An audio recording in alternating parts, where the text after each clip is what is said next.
UP के मुख्यमंत्री योगी आदित्यनाथ ने विधानसभा में राज्यपाल के अभिभाषण पर चर्चा करते हुए सदन को संबोधित किया और कहा कि बीजेपी सरकार की वजह से आज यूपी दंगा मुक्त हो चुका है। प्रदेश में कानून का राज है। यूपी चुनाव के दौरान हिंसा नहीं हुई, पर इसके पहले क्या होता था सब जानते हैं। अगर प्रदेश में बीजेपी की सरकार ना होती तो चुनाव में हिंसा हो ही जाती। बीजेपी सरकार ने प्रदेश को दंगा मुक्त करते हुए नए भारत का नया उत्तर प्रदेश बनाया है।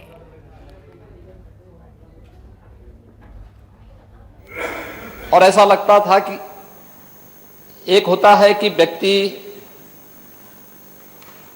चुनावी सभाओं में बात करता है, वहां पर वह अपनी अपनी मीठी मीठी बातों को बोलता है, लेकिन सदन में चुना गया सदस्य तो यह प्रदेश के अलग अलग भागों से चुन करके आया है।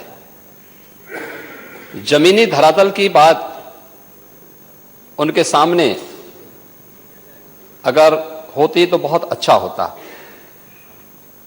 और मुझे उनकी भाषण पर एक बात कहनी है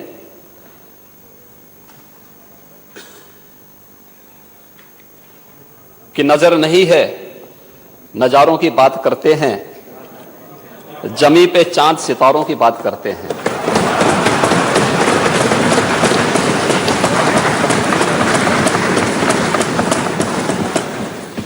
वो हाथ जोड़ के बस्ती को लूटने वाले भरी सभा में सुधारों की बात करते हैं। जनता जानती थी कौन शिलान्यास कर रहा है, कौन उद्घाटन कर रहा है, कौन राशन दे रहा है, कौन अपराधों को नियंत्रित कर रहा है, कौन निवेश को ला रहा है, कौन नौजवानों को रोजगार दे रहा है। ये जनता जनार्दन जानती थी और इसीलिए जनता जनार्दन ने भी तमाम अफवाहों को दरकिनार करते हुए भारतीय जनता पार्टी नेतृत्व पर विश्वास किया, सरकार को पुनः आने का अवसर दिया। 37 वर्षों के बाद महोदय, 37 वर्षों के बाद कोई सरकार अपना 5 साल का कार्यकाल पूरा करने के बाद फिर से आई है और फिर से धमाकेदार तरीके से अपना काम प्रारंभ भी कर रही है। और इतने बड़ी आबादी का राज्य, हर एक सरकार ने अपने समय में जरूर कुछ प्रयास किया होगा, लेकिन उन जन आकांक्षाओं का प्रतीक आखिर हम क्यों नहीं बन पा रहे थे? जो उत्तर प्रदेश की आवश्यकता थी। और राज्यपाल महोदय ने इसी बात का उल्लेख किया कि 37 वर्षों के बाद पुनः जनादेश प्राप्त होना तो कोई सामान्य बात नहीं, असामान्य बात है।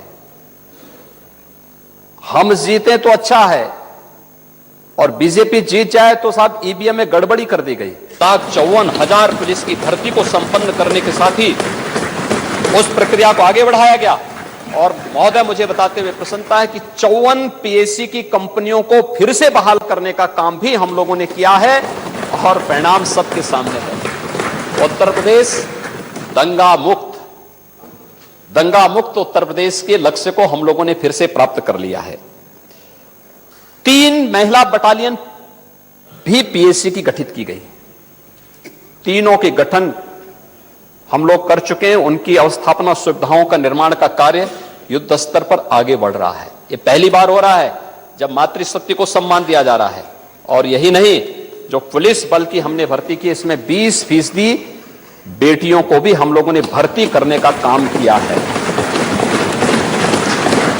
वे अपनी सेवाएं भी दे रहे हैं, लेकिन साथ साथ पुलिस बल के अवस्थापना सुविधा के लिए भी आजादी के बाद जो कार्य होना चाहिए था, पहली बार 17 से 22 के बीच में वह कार्य होते हुए दिखाई दिए हैं।